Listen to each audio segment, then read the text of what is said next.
Hey guys, good day and welcome back to my channel. So today we are going to be doing the part 2, that is the sewing tutorial of the corset dress.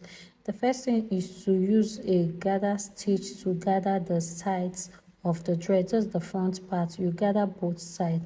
The length should be the length of your lining. Remember that it's going to have lining, but if yours is not see-through, it's not a must that you add lining. But if you are using the same fabric as mine that is stretchy, just add your lining.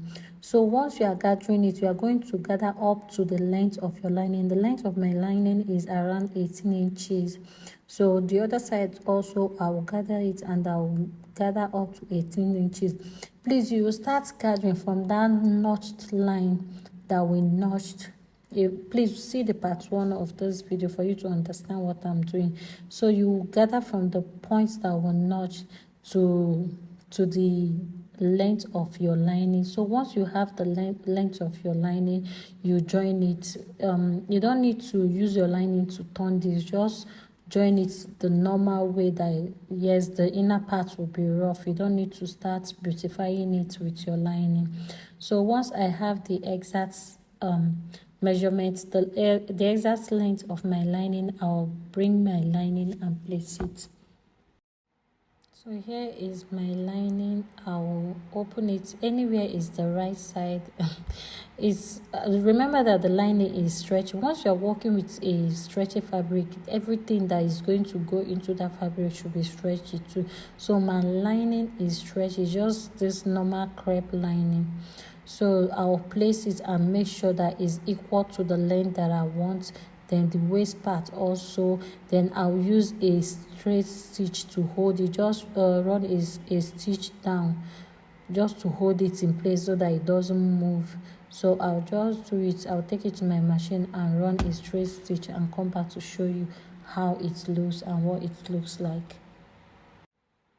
So here I was done joining it. I had to come to the table because working with this fabric is not funny. Working with this type of fabric is not fun. So this is what it looks like once you gather it and once you attach it to your lining. Can you see that the pleat is coming out already? So this is what it will give you. I hope that this is really showing very well. So this is the back. I've gone ahead to also do it and also root your zipper part. Also you are going to root the side, the part that will go to your zip and all that. So I'll just join this with half an inch. Remember that I did not add allowance when I was cutting this, so you don't need to add any allowance if you are using a fabric that is really stretchy like this. So you just have to join it. Just place it on the side seam, facing side seam, zipper allowance matching with the zipper allowance, then just join it with half inch. Then whatever you brought out for the zipper allowance, you use it. I brought out 1 inch, so I'm going to use 1 inch to hold my zipper allowance. So you are going to close the right side all the way down. Remember that the left hand side has a slit. So once you place it like this, you get what you want. So the thing is that I later switched to another fabric because I made that one. I made it I didn't really get all the joining tutorial, the joining video, so I had to switch to other fabric in order to show you guys the final look. So I switched to a white chiffon. This chiffon is somehow stretchy, so I've joined the upper the down part the way I said I was going to join it and everything. So that is what you will get after joining it. So here is the lining. Remember the upper part has a lining also. Before you start slashing it, make sure you just place it and cut exactly what you have before slashing it. So this is the lining and the upper part, the slashed one. The slashed one is the bigger part, so I'm just trimming it a bit for it to rhyme a little with the lining. It's not that I'm making it to be the same length, no. The one that I slashed, that is the main fabric. The main one that you slash should be maybe 1 inch or half inch longer than the lining. So the next thing is to notch the part that that I used 9 inches neck width neck depth for the front. So that place that your neck depth stopped, you are going to notch it for you to know where you start placing. So this is the armhole part. So the next thing now is to gather this place, gather this point. You just gather the down part a little, gather the shoulder. So this is the one that I've done already for you guys to understand what I'm saying. This is the part I'm going to unpin it for you to see. So you are just going to gather it like this. So this is it. This eye is going to look. You are going to close the neck part. So the next thing to do now for you to know how to turn this, and also this is the back. I just used a normal back, a normal basic back with a dart, just a normal dart.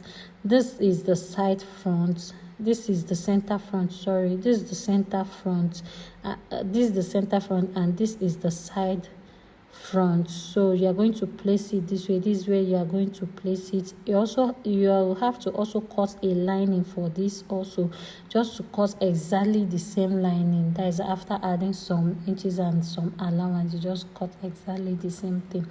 Remember that I added half inch round it at the side and everything. So you will get the lining of the cup part and notch the middle point.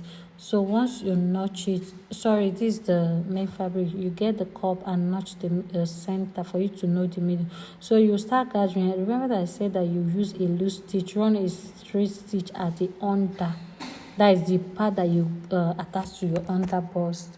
So just a little stitch that you need to gather. You don't need to gather much. That's why you need to notch that your neck point. Please don't allow your gather to get your gather to get to that the neck point, the part that you notched. So you notch that, you just gather that the down part a bit. You don't need to gather it too much. Also gather the shoulder. The lining will serve as a guideline. That's why you need to have a lining. So once you gather up to the measurement of your lining, make sure that everything matches very well, then you are good to go. Just attach it to your lining. So the first thing to do, that point that you notched the line, you have to pin it. Bring your lining and pin it. Also pin to the part that is going to be to the shoulder. Let's assume that is your neckline, that is your V neckline. So we are going to go and turn that part and top stitch it. Please, once you just join that part with a straight stitch, I'm not saying that you should close up everything. You just have to run a straight stitch on that part that you pinned, then flip it and top stitch on the lining.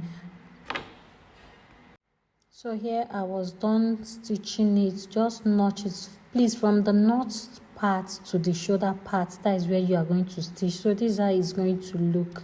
You don't have to close up everything, just to have your neckline neat. So I will notch it, then top stitch on the lining, just the way you turn your lining with your main fabric, the way you turn your neckline.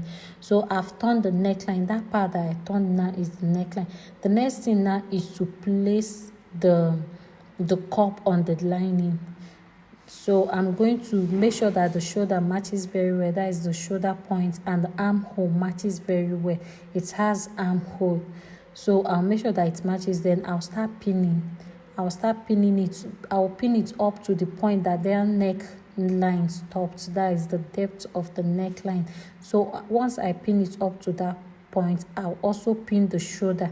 Make sure that your lining is your guideline. You don't need to slash and spread your lining. So I'm done doing that. So the next thing now is to join the side front, and to the side back and everything.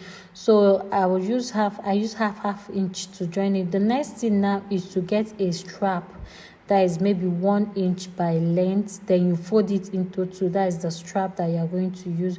So I have a strap that is maybe 15 inches by length, then 1 inch wide. So we are going to be creating this boning case. It's not that we are going to be inserting bone into it, but it's just a fake boning or what. Just just like the way it is on the thumbnail.